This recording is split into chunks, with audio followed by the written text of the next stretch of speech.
계명대학교 김영문 교수입니다. 오늘은 그 점포를 활용한 그 창업자를 위해서 좋은 점포를 어떻게 구할 수 있는가에 대해서 좀 말씀을 드리겠는데요. 경기가 불황일수록 사실은 그 점포의 입지 선정, 내가 어디에서 점포를 구해서 창업을 할 것인가 하는 것은 상당히 중요하다고 할 수가 있습니다. 사실은 좋은 점포 하나만 잘 구해도 어느 정도의 그 매출은 확보된 거나 다름이 없는데요. 그 한 5가지로 제가 좀 요약해서 말씀을 드리면요. 첫 번째는 이 창업자가 살고 있는 거주지 인근의 점포를 구하는 것이 좋은데, 일반적으로 거주지로부터 한 30분 이내 거리에서 점포를 찾는 것이 맞다는 겁니다.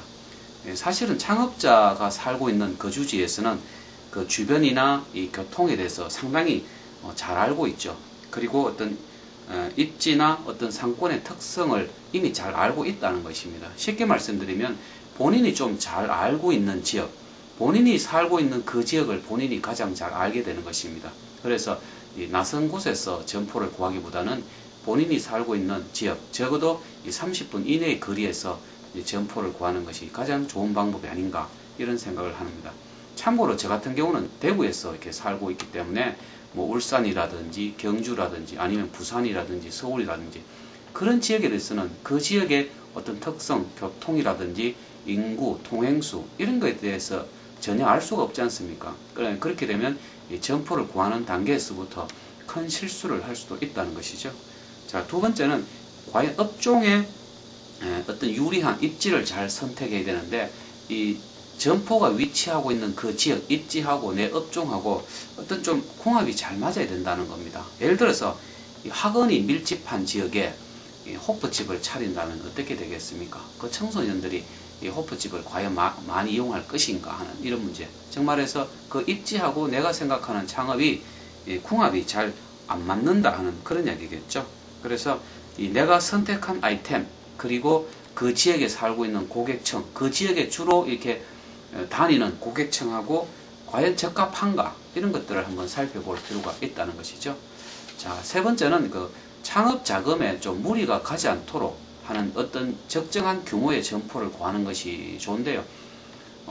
아마 경기가 계속 당분간은 불황일 것으로 이렇게 전망이 됩니다. 그렇기 때문에 창업을 처음 하면서부터 돈을 빌려서 또 어떤 정부기관의 자금을 지원을 받아서, 물론 그 지원받는 자금이 공짜 자금은 아닙니다. 대부분 갚아야 되는데, 그렇게 처음부터 자금을 이렇게 대출이나 지원을 받아서부터 하게 되면 나중에 상당히 그 고통스러운 시기가 올 수가 있다는 것입니다. 그래서 이 자금의 규모 측면에서 좀 무리하지 말라는 것입니다.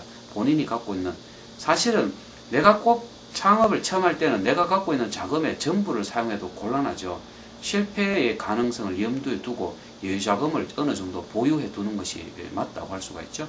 자, 네 번째는 예비 창업자에게 꼭 제가 부탁드리고 싶은 건, 점포는 직접 다니셔야 됩니다. 발품을 팔아가면서 직접 다니면서 상권도 한번 분석을 해보시고, 그 지역에 다니는 어떤 차량이라든지 인구, 또 그 지역에 살고 있는 주민들의 어떤 특성, 뭐 연령이라든지 소득 수준, 이런 것들을 살펴보면서 점포를 구하는 것이죠.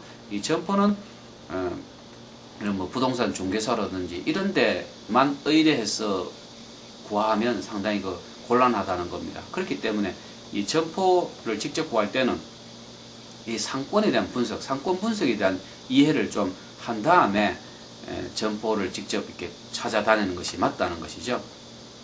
그래서 직접 가보면서 그 상권의 주된 고객층이 누군가, 또 유동인구는 어느 정도가 되는지, 이런 것들을 직접 좀 많이 다녀야 된다. 때로는 상당히 그 지치고 힘든 작업입니다만은, 제가 주변에 아시는 분의 같은 경우는 한 1년 정도를 거의 점포만 찾아다녔는데, 그 결과 상당히 그 크게 성공해서 지금은 매출이 굉장히 많이 오르고 있는 그런 사례도 봤는데요. 그 1년이라는 기간 동안 점포를 찾아다니는 것이 얼마나 힘들었겠습니까? 하지만 결국 그렇게 발품을 팔고 노력한 결과 우리가 고생 끝에 이렇게 낙이 온다고 하듯이 지금은 너무 이렇게 장사가 잘 되는 모습이 참 보기 좋더라고요. 자, 마지막으로는 우리 보통 뭐 어떤 지역도 오르막길이 있고 이게 내리막길이 있습니다. 일반적으로는 오르막길보다는 내리막에 위치한 점포가 더 좋다는 거죠. 고객의 입장으로 보더라도 오르막길에 있는 어떤 점포보다는 내리막길에 있는 가게를 더 방문할 가능성이 많습니다. 좀 더 편리하다는 거죠. 그렇기 때문에 이 점포의 어떤 지형적인 위치 이런 것도 좀 고민할 필요가 있는데요. 오늘 제가 이제 말씀드리고자 하는 이 내용들을 보시면 어떻습니까? 이 점포를 구할 때 중요한 개념을 두 가지 알고 계셔야 됩니다. 점포의 위치 선정, 입지 선정은 어떻게 하는 것이냐, 그리고 이 점포가 위치한 어떤 그 주민들의 어떤 속성, 특성하고 내가 생각하는 아이템이 잘 맞을 것인가를 어떻게 알 수가 있는가, 이것을 보통 우리가 이 상권 분석이라고 하거든요.